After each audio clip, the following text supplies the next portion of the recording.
Listen. Do you hear that?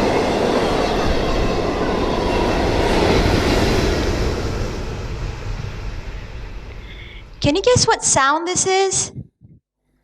It's the sound of a train coming through with full speed. Now, a lot of times when I'm standing in a metro station, I ask myself, and I think, wow, no matter how many of these trains come and go very quickly, time flies by a blink of an eye. And sometimes I think, Maryam, are you using your time efficiently? Are you on the right track?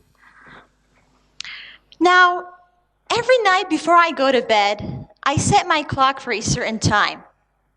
Most of us, we set our clocks every night to wake up for Fajr prayers, hopefully. And we set our clocks to schedule for the next day, for the plans we have for the next day. Now, for some of us who go to school or college, or we go to somewhere else, we might take the metro, or we might get on a bus, or we might just simply hop on our cars knowing that we'll be in the traffic jam for the next 45 minutes. Some of us even might stay at home, and we might take care of our kids, or we might plan to finish an article that we hope to get published in time, or we might simply start, scheduling our time to do business online.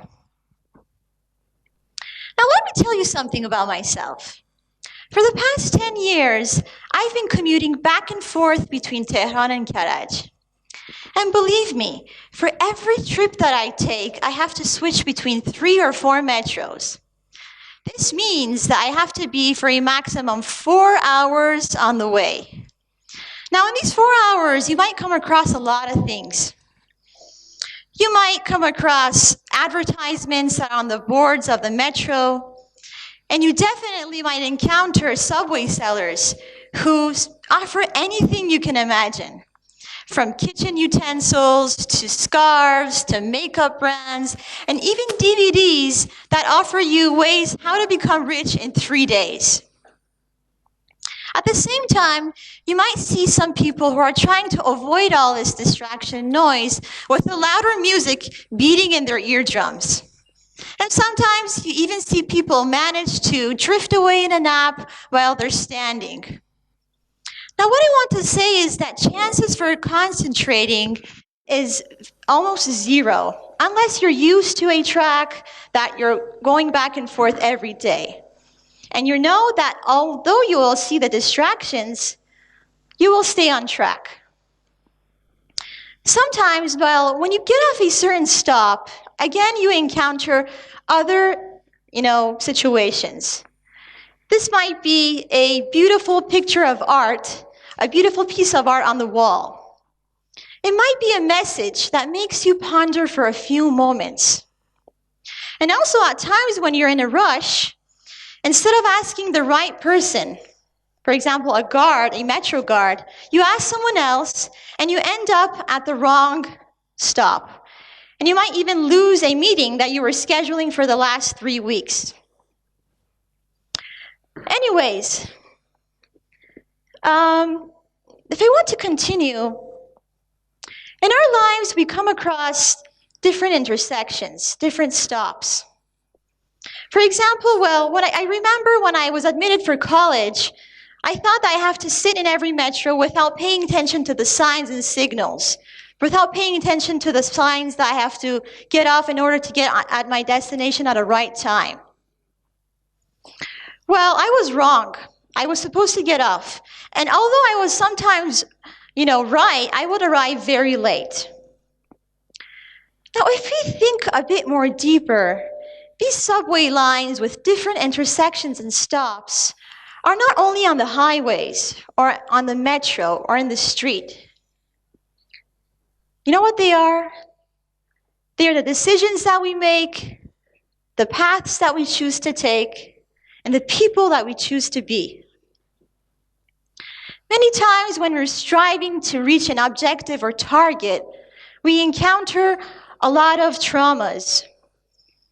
These traumas might be personal traumas, financial ones, social traumas, and no matter how much effort we put into resolving these traumas, we feel that we might be missing something deep down ourselves.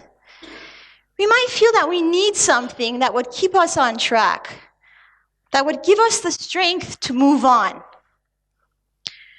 Now, in your life, I'm sure that every single one of you have come across people who have this sense of peace and serenity in their faces.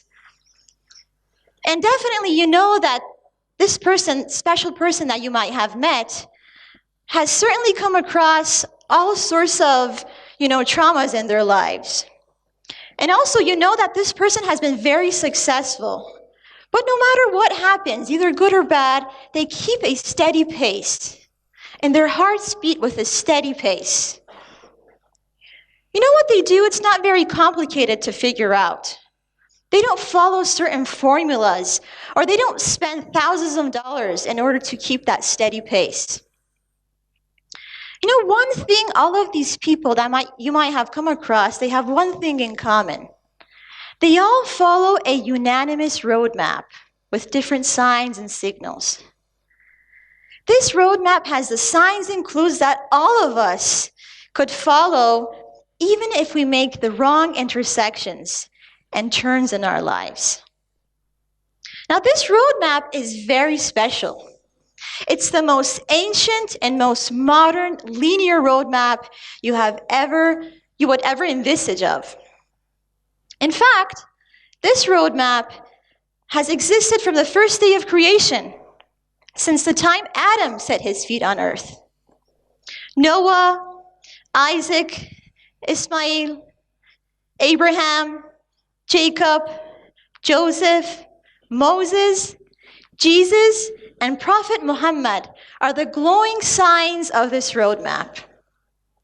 Throughout the history of humankind, all of these prophets came to offer us a unanimous framework with all the signs and signals that would guarantee our success in our lives.